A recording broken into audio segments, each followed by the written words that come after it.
Interested in more cinema of meaning? Each month we have an entire bonus episode available exclusively on our creator-owned streaming service, Nebula. So far we've talked about Sam Mendes' 1917, Doctor Strange in the Multiverse of Madness, and Stanley Kubrick's masterpiece 2001: A Space Odyssey. In addition to those and any future bonus exclusive episodes, you'll also get access to our regular episodes ad-free and a week early when you listen on Nebula. The best way to get Nebula is with the Curiosity Stream bundle. You can learn more about that in the description below or go to curiositystream.com/cinema of meaning. You can even plug the Nebula feed into a normal podcast player and listen wherever you like. Sign up today to get more cinema of meaning and access to all the other great content on Nebula. Welcome to Cinema of Meaning, the podcast from myself, Thomas Flight, and fellow video essayist Tom van der Linden from the channel Like Stories of Old, that seeks to explore the depths of what cinema has to offer. This week, we're discussing the film Kingdom of Heaven, directed by Ridley Scott.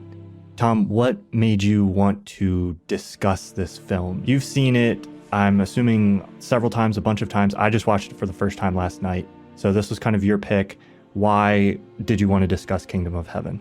Indeed, I've seen it a bunch of times. It's one of my favorite films, and I rewatched it again last night, actually, and it just reaffirmed once more that this might be too bold of a statement, but I think it might just be my favorite Ridley Scott film. Like, I recognize it's not the best, but if you come at me like a random moment someday and you ask me which movie do you want to rewatch, there's a good chance it's gonna be this one. It's just such a classic epic adventure. To be clear though, we are talking about the director's cut of Kingdom of Heaven, the 3-hour version, which it's about 45 minutes more than the theatrical cut, which originally released in theaters and didn't do too well. We'll talk about that some more as to how and why, and how the editing made so much of a difference between the quality of the story. It's like the way that the Blade Runner, the theatrical cut, it was a good movie, but it had the infamous voiceover that took away so much of the magic of that film. And I think Kingdom of Heaven might even make a bigger leap in quality, because it didn't just take away some diminishing aspect, but it actually put in so much more of the story that really made it more cohesive, more enjoyable, more immersive. And I think it's one of the best examples of how a movie can be improved through a director's cut, or at least in a general re-editing of the same film that didn't do so well at first. And besides that, I think it's a very interesting film on moral philosophy. Especially when I first saw it as a teenager, it was really inspiring to me. It was the first time I was really exposed to the kind of, the specific type of moral philosophy, we'll also get into that, of course, that Kingdom of Heaven portrays. I thought it was an interesting reflection on the nature of religion, and especially like what a certain script or scripture or like a text might say, or religious text, and versus what would be really the right course of action in that case. And you saw it for the first time there. What were your thoughts? I saw it for the first time, and I guess had the fortune of being able to watch the director's cut first.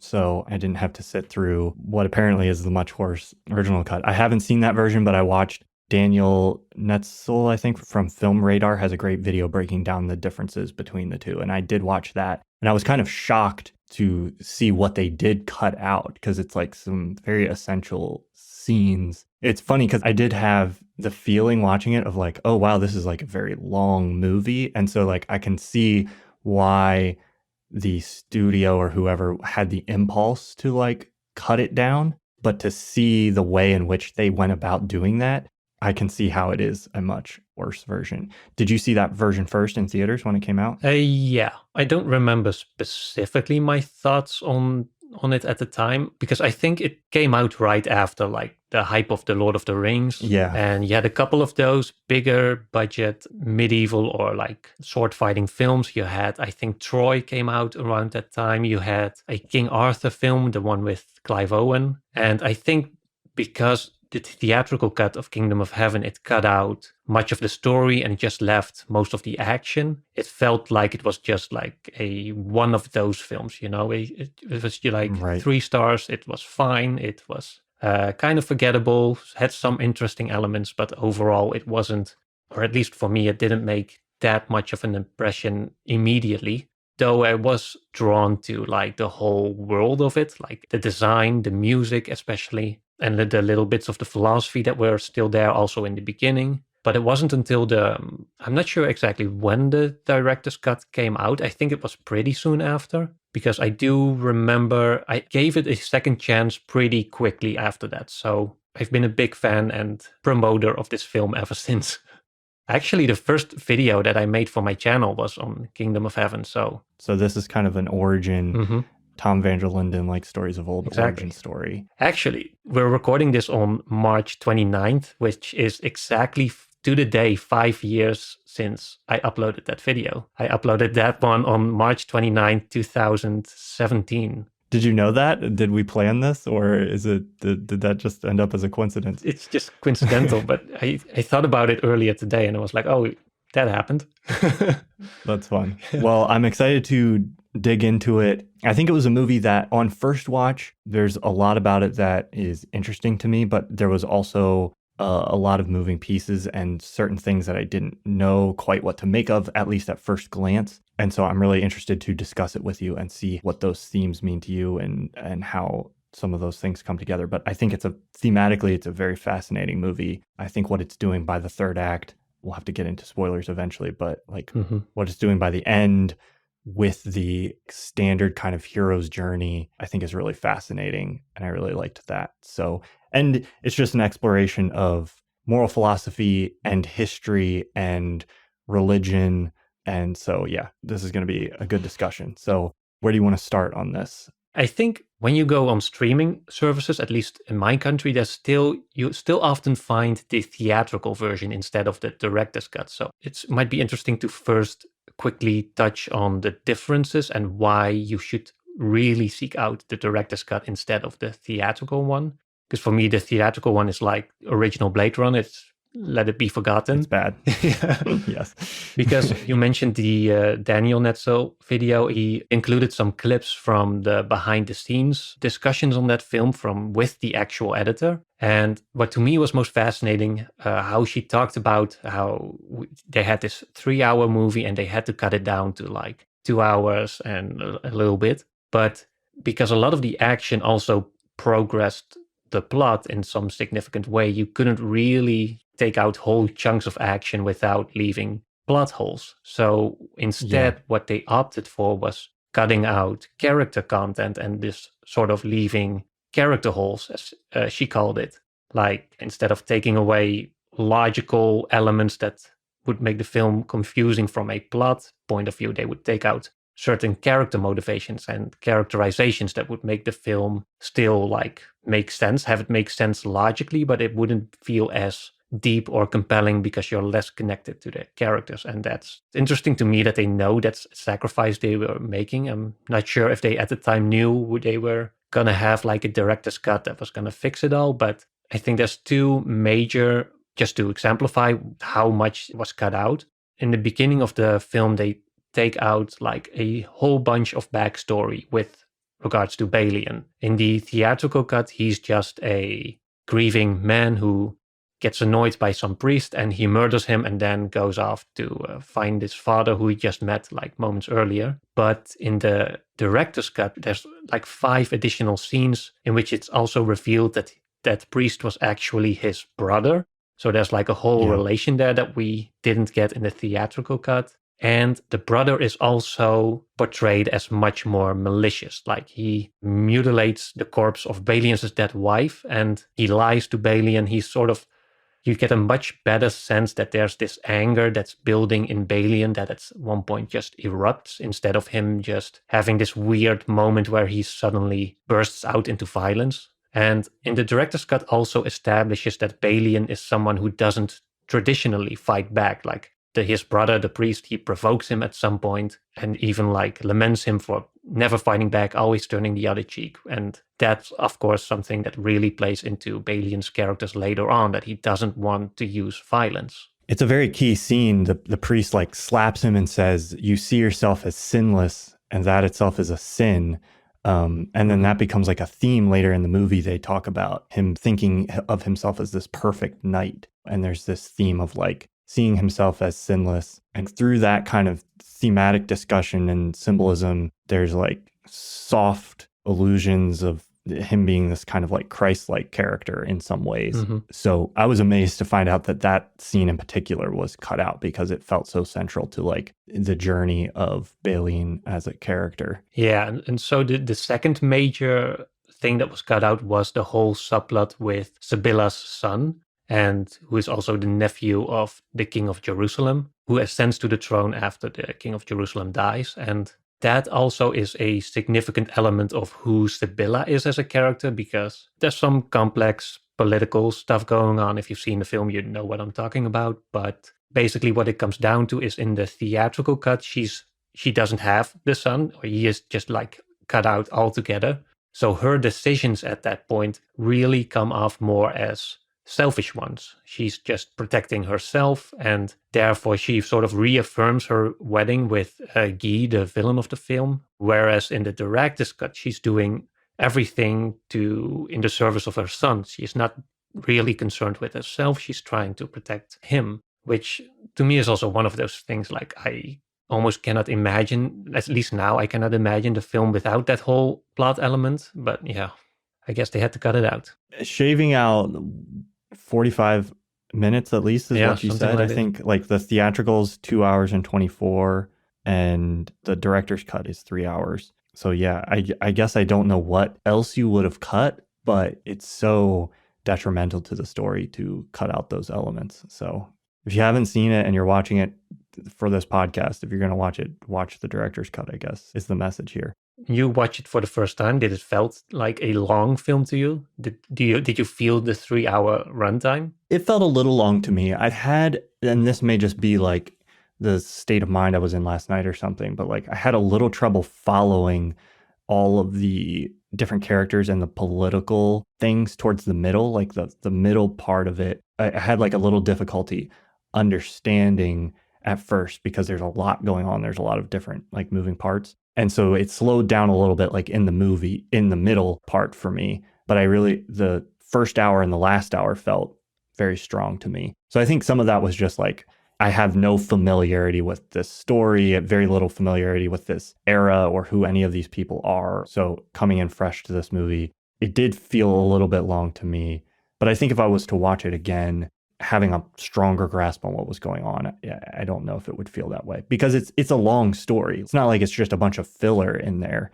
It's just, there's a lot of moving pieces. I think that was Ridley Scott's intention also to really tell this big historical epic instead of just a straightforward story. Right. But I can imagine it feeling a little bit confusing on first watch. My guess is that if you'd watch it a second time, knowing what is to come and knowing how certain things or plot elements play into the story as a whole, it makes much more sense and it's much easier to follow. Yeah. But actually what you said, it's such a big story for me is actually what makes it so fun to revisit, because it doesn't feel it at no point does it feel like any scene is just to get from A to B. Like every part of this film, to me at least, is so compelling in its own right. Like the first section with just Balian and his father training with those knights and him learning about the philosophy of knighthood. And then later on, when we first arrive into Jerusalem, there's this part where he gets to learn his legacy, basically, or at least what his father left behind him. And there's this whole sequence where he's just working to build that land towards something better. And then, of course, the real political drama starts and we get into the build-up towards the final climax and the war with Salah ad-Din. But for me, like all of those things could have been like compelling little stories in their own right. And that's, at least for me, what makes this film so enjoyable on rewatch. And it's why I've been rewatching it like over and over the last few years. Yeah. It reminds me of the kind of thing that now would get made as like a 4-part miniseries or something. Mm-hmm. Like, I mean, there's long movies still being made, but it really almost has like a kind of Game of Thrones type of vibe to it, where it's like there's these wars, but then there's also all these different characters and this kind of like political machination and stuff like that. And there are almost like three distinct episodes. There's like the journey to Jerusalem. Then you have kind of like this middle section where, it's about his relationship with Sibylla and him rejuvenating the land that he's the baron of now. And then it goes into this last section with the war. And so there's these very like delineated acts almost, and there's a lot of ground to cover. So yeah, I'll be interested to maybe revisit it at some point and see what it feels like on a rewatch. It's also interesting that you mention Game of Thrones, because that sort of stuff would be more expected now in television, but it came out in 2005 originally. Yeah. That's 3 years before like The Dark Knight and Iron Man and the whole superhero stuff that came after. So in that sense, to me, it does feel a little bit like one of the last great like classical films, like the David Lean kind of Lawrence of Arabia, maybe even films like The Great Escape, whole on the other context, but still like one of those classic big stories that's just told on the big screen instead of on television. And this plays into the themes that the film is exploring as well, but it's very biblical in terms of like the way it's dealing with like these huge groups and armies, and like the way the plot is structured feels very biblical, which is appropriate for a movie titled Kingdom of Heaven. So yeah, I like what they did with the music there also. That really adds a layer of mysticism. Also, when like even in that first scene when the Crusaders arrive, there's a larger than life mythological feel to it. And then again, when shortly after the Battle of Karak, where Balian is in the middle with the Muslim captain or officer who he befriended earlier, and then the whole army of Jerusalem arrives, and there's again this biblical religious feeling music, and they all carry these great crosses and they're all decorated, and it all feels like a little bit, it's historical but at the same time like heightened in some ways.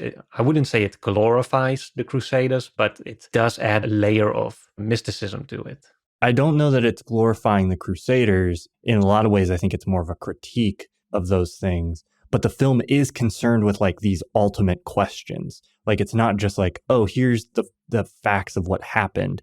Interwoven into this are deep questions about like what it means to be like a moral actor. One of the central conflicts for Balian is he's this man of like no religion acting on his own conscience in the midst of people who are fighting these like huge holy wars in the name of God. And that's kind of like a central tension that runs throughout the film. And I think the film is very interested in like, what is the answer to that question, and exploring that idea across the landscape of this story. Yeah, it's like he's searching for a true faith amidst different kind of interpretations manifested through these institutionalized religions. Quite early on, Ridley Scott's really making an effort to do like a sort of both sidism, where he shows the Islamic faith as pretty much being identical to the Christian faith. And there's this one moment at the ports of Messina, I think it was, where Balian sees the Muslims praying, and the Hospitaller, I think it was, or some other character he's from his party explains what they are saying, and then Balian is like, oh, that sounds like our prayers. Like he's really suggesting like, oh, we're all like praying to the same God, or at least based on the same existential questions, and somehow that leads into violence. And is there a way for us to not have that violence, to have peace or peacefully coexist? And of course, Jerusalem is in that sense the perfect setting, as it also explicitly states that there's holy places stacked upon different holy places, and there's like a whole bunch of religions coming together there, and they're all doing their own thing basically, but at the same time there is a connection between all of them, which is what makes it so tragic that these people would be in conflict with each other in the first place. Yeah.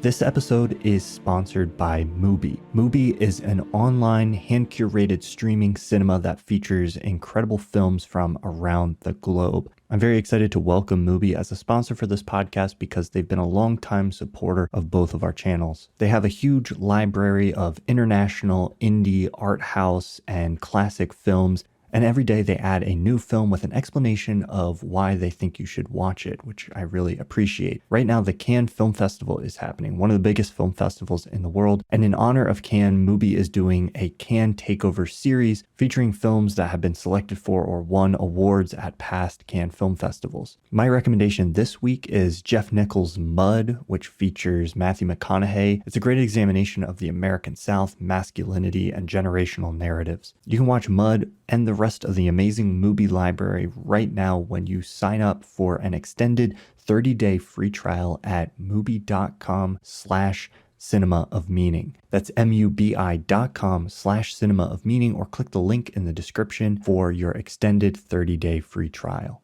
You already kind of alluded to this with like talking about Kant's moral philosophy. Maybe, I don't remember if you had mentioned that already, but it's kind of juxtaposing like a religion that is fought on a geopolitical scale, or that is concerned with like holy sites or like the physical realm, versus something that is a personal conscience or like much more internal or personal or individual. There's a bunch of lines that kind of address this. At one point, Bailey says it's a kingdom of conscience or nothing. And there's kind of this ongoing thread of like separating this idea of like living for the religion or the people who claim to be living for God on either side, and the extremism associated with that, versus like an individual way of life that is peaceful and accepting and more tolerant and all of these things. And it's kind of showing the conflict between those two and pitting them against each other. So the conflict of the film is much less about like the conflict of the actual Crusades, which was Christian versus Muslim over this one location. And I think the conflict of the film becomes much more about like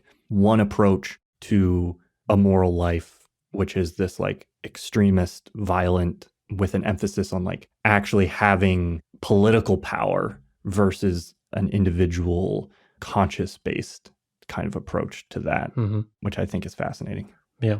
I don't think I mentioned Kant's moral philosophy before. I did write it down in the notes because in that first video that I made, that's what I talked about, the moral philosophy of Immanuel Kant, the famous philosopher, which isn't necessarily a religious concept, but basically what it comes down to is that Kant's moral philosophy is very rule-based. He builds his moral philosophy on the basis on a philosophical syllogism, which is like this logical argument where you have a premise, a situation, and then a conclusion. Like, if it rains outside, I'll get wet. The situation is it's raining. Conclusion is I'm going to get wet. And so he uses this as the basis to build his moral philosophy, in which the premise becomes a maxim, which is basically this rule that you live by. Then you have a situation, and then you have a conclusion. And the basic argument is that of those three different elements, you can only really affect the first one, because the conclusion is something that follows naturally out of the first two elements. The situation is also something that's beyond your control. Like in the movie, you see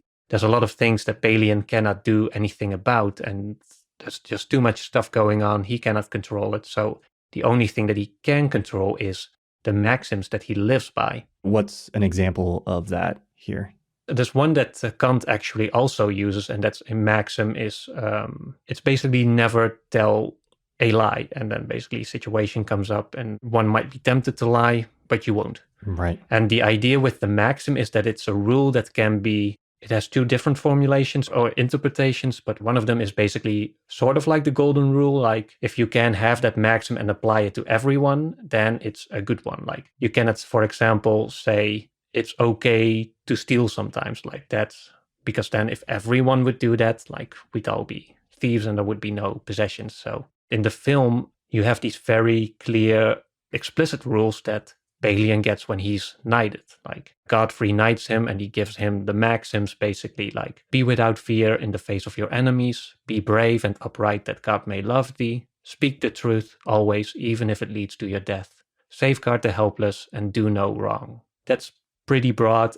Later on, he also says, defend the king. If the king is no more, protect the people. And that's actually plays into the second interpretation of what for Kant should be like a good maxim to follow, and that's that it always treats other people as an end in themselves. Like, you would never use people as a means to an end, unless it's sort of like consensual.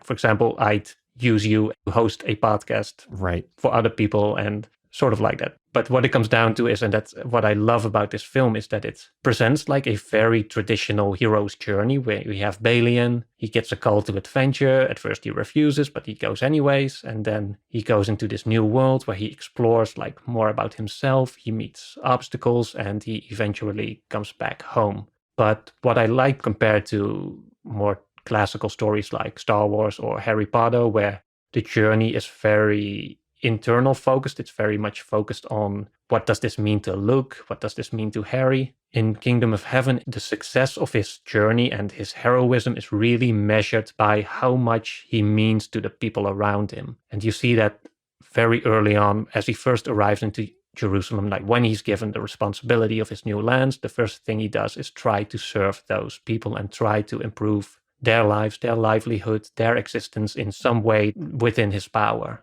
And later on, it becomes even more important, of course, when he has to defend Jerusalem, but he knows explicitly, like, we're only defending the people. So for me, I always saw it as like he surrenders the city, which seems like a defeat, but according like to Kant's philosophy, this would be a victory because Jerusalem itself as a city is nothing but a collection of like stones, but it's the people within it that make it meaningful. So yeah, that was my original take on the kind of moral philosophy that is at play here. And you can also see how then the villains do the kind of opposite thing. They're really concerned with reaching a certain end, like they want to manifest Christianity. They don't care about the Muslims in their world. They are more concerned with manifesting the kingdom of heaven, that every means to achieve it becomes justified. And that for Kant would be morally wrong. And I think the film also tries to allude at various moments that this is not what true religion is. And there's also one statement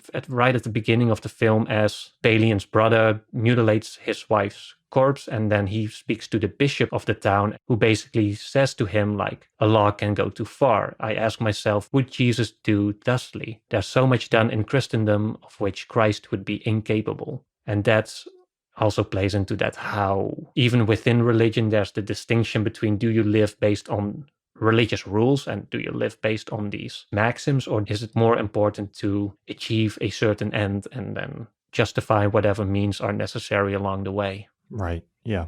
There's also a line from, I forget the character's name, he's played by David Thewlis. He says something about like, I've seen too much religion in the eyes of murderers. He says, I put no stock in religion. By the word religion, I have seen the lunacy of fanatics of every denomination be called the will of God. Holiness is in right action and courage on behalf of those who cannot defend themselves, and goodness. And then he says, what God desires is here, he points to the head, and here, he points to the heart. And what you decide to do every day, you will be a good man or not. It's fascinating that the film is exploring these themes and this idea of the kingdom of heaven, which it kind of treats as the place, like in some sense, like the kingdom of heaven is thought of as Jerusalem itself, or like that they're fighting over the kingdom of heaven. And Ridley Scott kind of alludes to that in the end with like the title cards. He says something like the kingdom of heaven is still fought over to this day, or in conflict to this day, or something like that.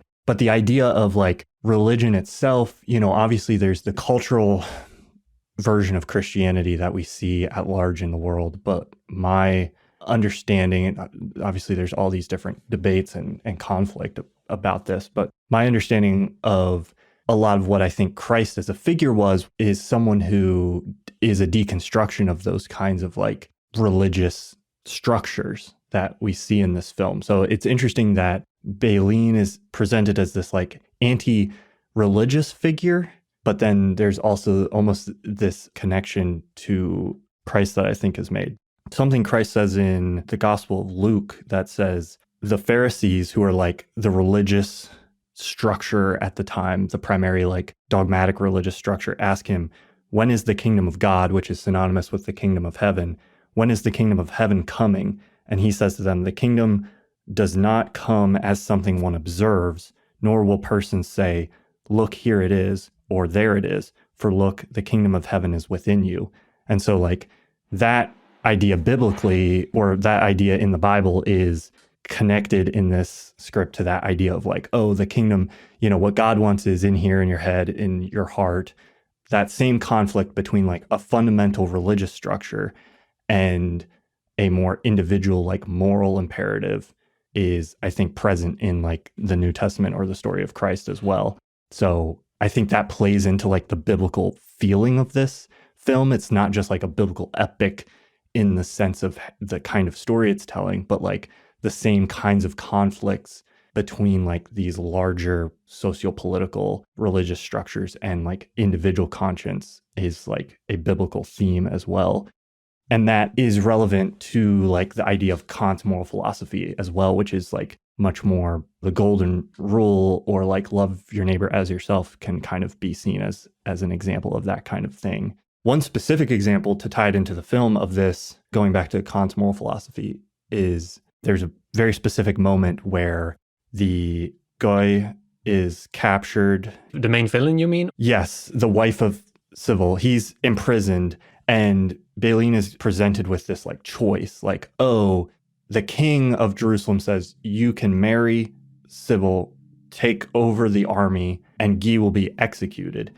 And even though that seems like the option, I think Civil even says it to him, like, do a little wrong now to do good later. I don't remember. He said there's going to be a time where you wished you had done a little evil to get a greater good, something along those lines. Yeah. Yes. And so that's this conflict between a more utilitarian or maybe consequentialist view of morality that we're seeing there, or at least one that's seeing like using a human as an end, like it's okay to allow these knights and Goy to be executed on my behalf because it's going to lead to all this good. That's using a human as a means. Yeah. Right. And instead he says, I'm going to hold to this maxim of essentially nonviolence, except in self-defense or in defense of the innocent. And I'm going to use that maxim as the principle I'm going to act on to decide what is right and wrong in this scenario. What do you think about that philosophy, like generally? Or just the idea of living by this kind of moral absolutism? I don't know. I struggle with that. I think there's always a tension between,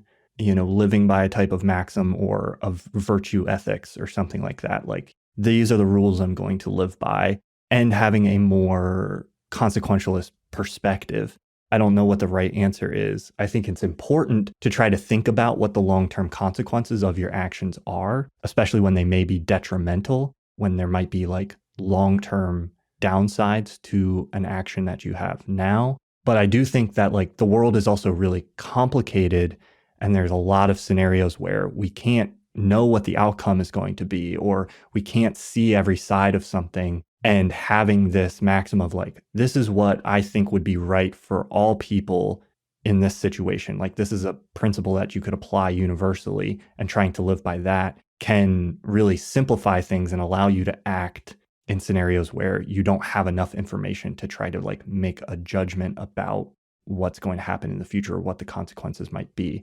I think that's an interesting position to hold because there's a degree of faith. I don't mean that in a religious sense, but just in like there's an act of faith involved, I think, with adhering to a maxim like that, because as much as you can try to reason it out, at a certain point, you're saying like, this is the maxim worth living by. And I'm going to like take it on some degree of faith that that's the case, that like I'll make a decision, even if it has potentially bad consequences. I'm prioritizing this principle. In that scenario, he's prioritizing his principle of nonviolence over the fact that it might cause some immediate near future conflict that could be avoided. So yeah, I don't know. that's the question. I think it's a struggle. I don't have the answer. That's what makes philosophy so complicated and everlasting. Yeah. I would say overall in my life, that's the style of moral thinking that appeals to me the most. That's probably the way I try to live my life, is like, what are the principles that I can live by that will guide how I think about what is right and wrong in a more universal sense? Yeah, I definitely feel there's always a strong appeal towards characters that have these kind of strong moral positions. Think of like A Hidden Life, Hacksaw Ridge, Aragorn in The Lord of the Rings to a lesser extent, and maybe Batman or Captain America, those kind of characters. And myself, I've definitely been like very inspired by this kind of philosophy, especially because there's just something so powerful about drawing a line in the sand and just making your stand. I think that's what I love about this film too, is when at one point Balian has a conversation with the king of Jerusalem, and the king says to Balian, like, none of us know our end really, he says, or what hand will guide us there, which again plays into what Kant says about not being able to control our lives. He says, a king may move a man, a father may claim a son, but that man can also move himself, and only then does that man truly begin his own game. Remember that howsoever you are played, or by whom, your soul is in your keeping alone. Even though those who presume to play you be kings or men of power, when you stand before God, you cannot say, but I was told by others to do thus, or that virtue was not convenient at the time. This will not suffice. It does suggest a sort of an ultimate kind of freedom that you have as an individual to just manifest whatever value or belief that you have, and that there's basically no force on earth that can move you away from it if you so choose. And that's something, of course, that you see in A Hidden Life very effectively. Yeah. Obviously, that's something that's appealed to me a lot over the last few years, but I also struggle to sometimes fit it into the context of modern society, because let's say I do have the maxim or the rule that I don't want to cause any unnecessary suffering. I don't want to hurt people or living beings. But then at the same time, like whenever you go to the grocery store, there's a good chance you're going to buy some violence. As we talked about last week with the worst person in the world, the avocados. Exactly. There's people in Chile who don't have water because of the avocados. Yeah. So at the same time, I do want to have sympathy for being a fallible person in a world where you cannot separate yourself in a protective bubble where you can say, okay, I'm virtuous in my own little space and everything else I'm going to ignore or push away, because in real life, you don't always have the real option to be moral in that kind of absolutist way unless you want to reject like 90% of the products you're consuming right now, like the bananas or chocolate bars that have been produced by literal slaves or like child labor, that sort of stuff. Like there's a lot of evil going on in the world that we kind of casually participate in. And so I kind of go back and forth between wanting to be aware of those nuances and those complexities, and also just being a person who tries to keep his sanity in a world where everything seems to be connected to some kind of evil. Right. Yes. Yeah. While at the same time also not resorting to complete relativism. Or even just apathy of like, oh, well, if everything I do is tainted in some way, like I might as well not care. Exactly. And I feel like that's where we're heading now. Like, oh, everything is bad. Like if your favorite product or company is revealed to have like exploited animals or people, like it's not really a surprise like these days. And so I do worry, like at some point we're going to have to make that stand. Like at some point, are we going to be able to say like to here and like no further? That's my kind of struggle. Like at the same time, you want to be mindful of like the reality of being a conscious being in a world where you're inherently connected to other kinds of interactions or all kinds of interactions that have moral implications that you cannot separate yourself from. So in that sense, to what extent is it hubris to think that you can isolate yourself from the evil in the world? Like that's Balian's brother at the beginning. He had a point when he said like, you see yourself without sin and that is a sin. Like when you see yourself as being capable of isolating yourself from evil, to what extent are you just ignoring the ways that you are, but are not seeing or like not willing to see? Like how many people who live by these strong kind of rules really do so as an excuse to not really reflect on or investigate the relations that they have, like even with the consumption part, but other aspects of life too, like in the ways that they are doing evil still, but just don't want to confront it because in their head, they are completely virtuous. They don't have to examine their beliefs. That for me makes it a little bit more complicated than it was when I first saw this film as a teenager, but I tend to go back and forth. And like you, there's obviously no real answer to it. That's why philosophy still hasn't been figured out like 2,000 years later.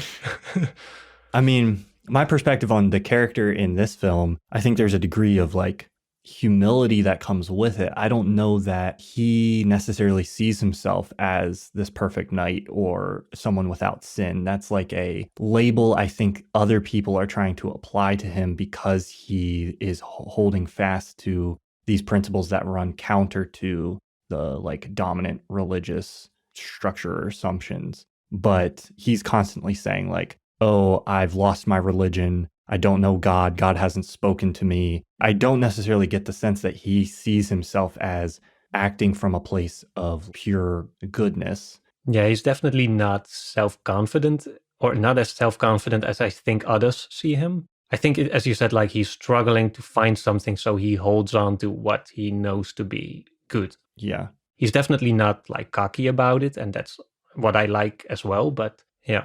I think that's the tricky part with trying to live this way or trying to live a good life, is always this sense of like, how do I aspire towards being better without falling into this trap of thinking I'm good, of thinking that, you know, I'm infallible, or that I've crossed over some line, you know, like, oh, now I hold these principles and I hold them perfectly. I really like that it's very messy with this character. Like the first big action that we see him take is killing this guy. And he doesn't do it in self-defense. It feels to some degree we understand why he did, at least in the director's cut, because this priest has been kind of tormenting him and stole from his wife and all this stuff. But that act, unlike the one later where he like spares the life of the Muslim, I forget his name. But unlike that, when he kills the priest, he's not doing so in self-defense. It's not like the priest is about to kill him or something. So it is an act that runs counter to his principles. And so I like that we see him,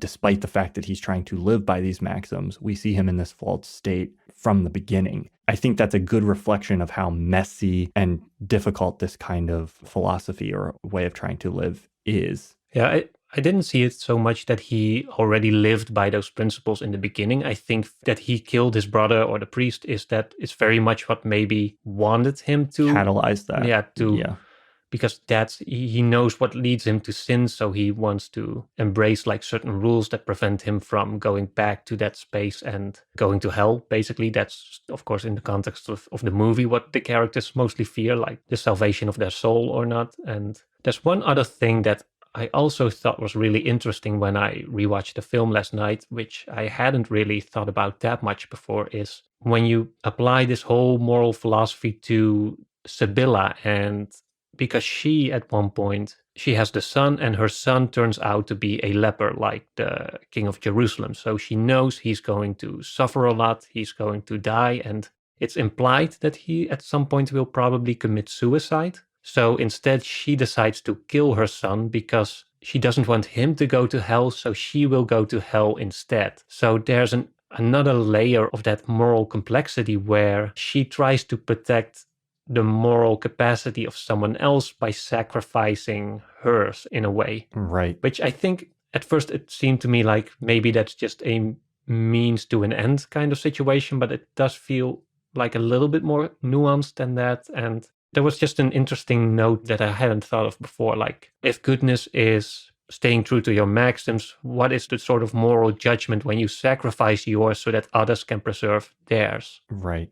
That's not an easy question to answer. Yeah, because it's implied also a little bit in the code of conduct for knighthood, where you protect the innocent. So basically you do violence on behalf of someone else. So all those innocents and the helpless, they can keep their hands clean, so to say. Whereas the knights, they have to do like the killing. They have to some extent do violence that might not be permissible under their own guides and rules. Right, right. Because you see it too when Balin first meets up with his father and he's like, I have done murder, and then Liam Neeson, his father, just casually goes like, oh, haven't we all? Yeah. Yeah, we've all once or twice is fine. Yeah, as long as you don't make a habit out of it, we'll let it slide. Mm-hmm.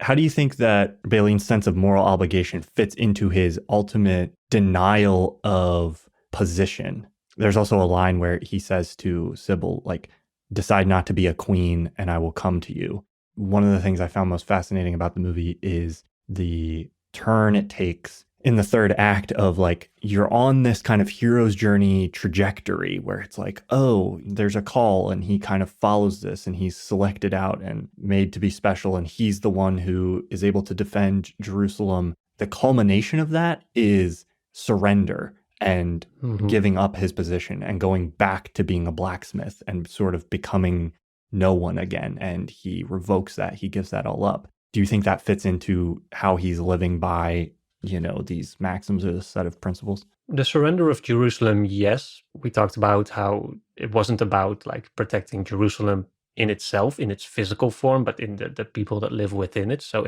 I do think it's made explicit in the film that that's what he sets out to do. That's like the victory that's achievable. There's at no point that they're really like considering, oh, maybe we can win this. Like maybe we can fight off the Right. Muslims. He knows it's the last battle from the start, and all they can do is hold out long enough so they can save the people who cannot defend themselves in the city. So in that part, yes, it fits into I think in the larger moral philosophy that we've been discussing. But as to the social positions that they hold, I haven't really thought about that. I think with Sybil, it was more that her being queen was more a symbol for her being in that political game where everything is a means to an end. I'm not sure if he was literally suggesting like give up your title and everything is fine, but it's more like what that title represented for her. And as for himself, there's one thing about the whole geopolitical conflict that wasn't that obvious as to me is like how well all the cities are connected with each other. Like, does Saladin taking Jerusalem mean that Balian also loses Ibelin? And does it mean that like Karak is also lost? And Sibylla also mentions at the end she's still queen of Acre and a number of other cities. So it's not just that there's a bit of confusion about what is connected to what and what is lost, what is still theirs. But At the very least, at the end, the King of England comes and he's like, I'm looking for the Baron. he was looking for the protector of Jerusalem, I think. Yeah. Yes. And he says, I'm the blacksmith, Mhm. So there's kind of like a denial there of like, Not a lie, but he doesn't speak the truth. That's but it's also like there's a humility in that. Like he's not accepting himself as this hero over the course of these events. Like he was just a man at a certain time and place who did certain things. Like there's a rejection of, I think, himself as hero and identity, which I think is interesting. I guess when you have these rules that you live by, when you have this Kantian philosophy, then the situation is irrelevant. You always are like living in your own maxim. So he doesn't identify himself with the situation. Like to him, no matter if he was like in Ibelin building wells and getting water and building irrigation, or if he was like defending the entire city of Jerusalem or being a blacksmith, like he's always living by the same code of conduct. And so the situation might change depending on where he is or what he's doing, but like that's not what is relevant to him. Like it's what's inside. There's also this point, one little bit where Sibylla, during the battle for Jerusalem, she becomes a nurse of some kinds, like she's helping the wounded soldiers somewhere in the dungeons, I think. And she meets up with one of the soldiers who's also at the very beginning. It's not really relevant, but they have a short conversation where Sibylla says, "We are what we do," which I'm not sure how it fits into what I was just saying. Like you can either see it as we are whatever we are doing in the very moment, or like we are whatever yeah. In that scene, there's a rejection of station as well. Like she's cut her hair, she's kind of pretending to be not the queen, and he recognizes her as the queen, but then says, we are what we do. I think that fits into this conflict of individual moral burden versus this like religious structure where like the king's positions are handed down by God, essentially, like in the worldview of that they're living within. At the same time as they're rejecting the religious worldview of the Crusades of being like morality is about like holding this city and having this place belong to us. Like that is how we establish the kingdom of God, is we hold Jerusalem and we have that. That's the Christian worldview. That's the Muslim worldview that they have, is like we forward the kingdom of God by fighting and establishing political territory, and also by having like a Christian king and queen and like these positions and these titles. A rejection of that is kind of in a sense like synonymous with a rejection of like finding the goodness in that larger socio-religious structure, and instead being like, I can be just as good as the blacksmith as I can as the Baron of Eberlin, in a sense. Yeah, for me that moment also communicated that Sibylla was on her way of becoming more like Balian, or at least rejecting her queen, like the symbolic being of the queen, and just becoming like someone who lives more in that moment and tries to do good in whatever situation she's presented with. One other thing I was thinking about is what that kind of philosophy does with you psychologically. I love that scene where just before the Battle of Jerusalem, Balian asks every man capable of bearing arms to kneel, and he gives them the same rules of that he got from his father, and then he tells them all to rise knight, like he knights them. And then there's this skeptical, kind of selfish priest or bishop that's been like bothering him the whole time, and he's like kind of snarky, like, oh, does making a man a knight make him a better fighter? To which Balian is like, when everyone is watching him, like waiting for the answer, and he's just like, yes. Yeah, yeah. And you see them like fill up with confidence. And I like the idea that something so simple like that kind of affirmation, like the kind of embracing of a certain rules or like a code or like those maxims that can encourage people to actually do better or be better. So there's value in speaking it out and performing that kind of a ritual like that to bring people over the threshold into like a more virtuous life that also feels more fulfilling to them in the end, just on a personal level, I think. Yeah, yeah. You like that idea, but do you think it's flawed on some level? You know, is that like a nice fantasy to imagine that like living by this? The ritual itself, it's like an act of initiation. I think you see it with like student associations or like other forms of organized groups that have initiations to bring people in. It's a bit of like a psychological placebo effect maybe, but human beings are still to some extent vulnerable to it in a good way. Like they can genuinely find meaning or like inspiration in some form of initiation, especially when it's framed as one that brings people into a more virtuous life or virtuous way of living. Of course, the whole philosophy itself runs into the same issues that we've talked about before, but I do think society would be slightly better if we can imagine better ways to initiate people into some kind of virtue or like code of conduct that's slightly more explicit than the kind we have now, which is not pretty much non-existent, especially in our more like secular society where we don't really have strong explicit rituals to bring people into a certain way of life or way of thinking or that sort of stuff. I mean, allegedly that's what, you know, religion would purport to do, but then the issues with religion are also portrayed in this film where like religion, I think in its best form is a formalized version of that, of saying like, okay, we're going to create a ritual to usher people into a way of living virtuously, but then it becomes corrupted and you end up, you know, it gets bigger and bigger and entangled with political structure and all these other things, and it becomes corrupted, and then you have people forsaking virtue altogether to go slaughter each other in a distant land, fighting over some territory or something. That's the constant struggle of humanity, is like, how do we find that place or that balance or that middle ground of like formalizing things or ritualizing things, but not letting the ritual itself displace the reason for why we have the ritual in the first place. Yeah, I've often wondered if we could have like religion without the religion. Like in my country, the Netherlands, it's pretty secular, like by and large. But what you see is that religion used to have this space in people's lives that would be mostly concerned with like existentialism and virtue and moralism, and politics would be just concerned with like governing and rules and laws. And then you have maybe the family that's concerned with like the family itself, which is surviving, working, getting by day to day. And now when you basically cut out that religious part as the world grows more secular, like I do feel it leaves a bit of a vacuum where you used to have this communal experience of discussing virtue and contemplating like right ways of living or wrong ways of living for that matter. I wonder if there's some kind of way to push the reset button, I guess. And have that without all the downsides to formal religious structure. Go back to knighting people. And have Liam Neeson do it. That's maybe the struggle of modernity, is like, how do we, in a post-death of God, as Nietzsche would say, world, construct meaning or find meaning, or to what extent can we build up these things? What does it mean?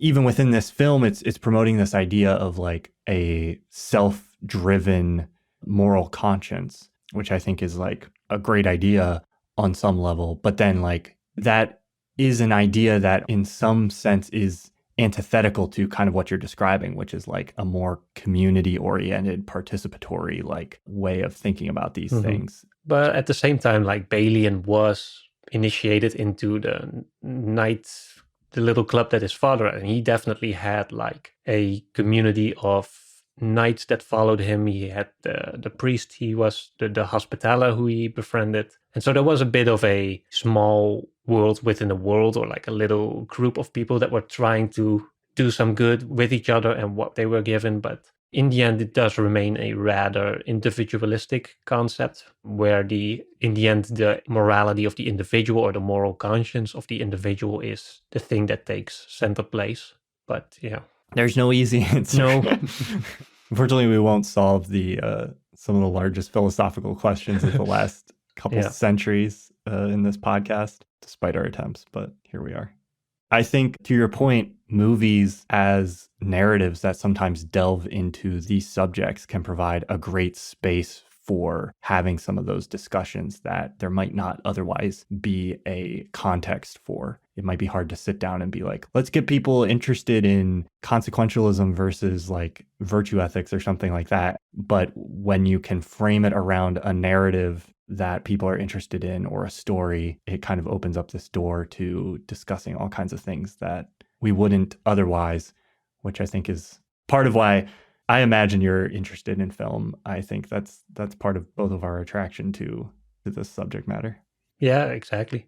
It's also what attracted me to this movie specifically, because I like how Kingdom of Heaven, it raises all these questions, it brings everything into discussion, but it doesn't offer a strong resolution at the end. It doesn't give you this is what you should do, or this is the answer. It leaves that open-ended. I do think Ridley Scott seems to prefer like Balian's philosophy, or at least in the context of this movie, but he also shows that it's not without implications, and it does come with consequences, and it's not an easy path to take, and it's somewhat questionable if it is even like the right one to begin with. Although I'm not sure if I mentioned that, but I do like how in the director's cut, the hospitaller who talks to Balian about holiness is in right action and that the kingdom of God is in the head and in the heart. In the director's cut, at least, there's an additional scene where he's more presented as almost like an angelic figure. Like there's that scene after Balian defeats those Templars where he's unconscious in the desert, and then the hospitaller comes and he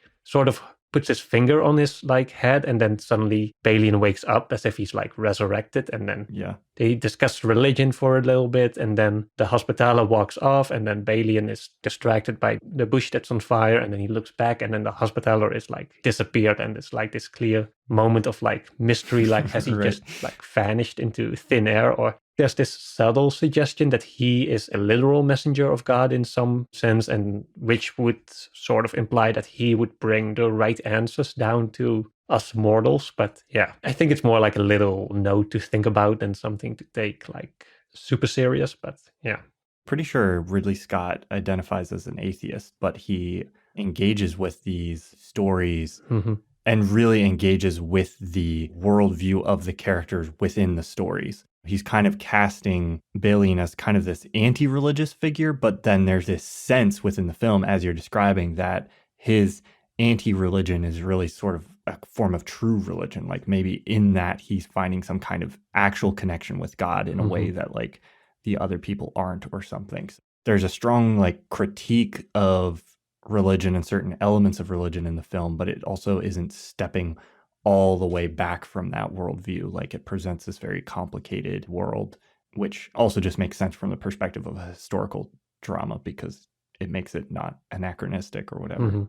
I do think there's a bit of like modern revisionism going on with as to how it portrays philosophies, which probably wouldn't be as nuanced at that time as they are presented here. But for me, it's just like whenever such issues come up, I'm usually like pretty lenient about not sacrificing like the power of the story for the sake of being accurate to some like relatively ancient period in history. I think if people are really interested in that, they'll seek it out through books or like documentaries, and so that this story can just be a story. But yeah, it's always interesting to me watching something like this because I'm like, I see a lot of those things reflected in personally in like the New Testament, which has been around for a long time. So theoretically, it's like, oh, so a lot of these ideas would be there, like I already mentioned with Christ saying, like, the kingdom of God is within you. But then it's like, is that what's there in the New Testament, or am I reading that perspective into it through the lens of like Kantian philosophy or things that have come since that? And then, it's impossible not to see, these older things through that lens. I don't know. It's hard to tell. But I find it fascinating how oftentimes a lot of philosophy, even that feels very modern, goes back much, much further than I imagine into history, which is part of the fun of philosophy. Yeah, that's the other side of it, that it's easy to fall into that trap of thinking that just because we have certain beliefs now that they are distinctively modern, instead of that maybe they've been around for a long time, except maybe in slightly different interpretations or expressions or ways that we've forgotten and since remembered, or like, yeah, it's definitely not like a certainty. I think that just because we have beliefs now is that they beliefs were not there somewhere in the past. Like, for example, Stoicism is also a philosophy that's connected to Kant's moral philosophy, in the sense that it's really focused on the individual and what you can control within your world and within your state of mind, or like your attitude. And so a lot of those ideas, they have been around in some form or another for like much longer than we can probably imagine. But yeah. Thank you all for listening. If you enjoy the show, be sure to check us out on our creator-owned streaming service, Nebula, where you can listen to all of our episodes early and without any ads. Right now, the best way to get access to Nebula is by signing up for CuriosityStream, which comes with a free Nebula subscription. To learn more about that, you can follow the link in the show notes, and we'll see you again next time. Thank you for listening to Cinema of Meaning. If you enjoyed our discussion, feel free to listen to our other episodes right here on Nebula. You can also check out our video essays here on Nebula. That's Thomas Flight and Like Stories of Old, and we'll see you again next time.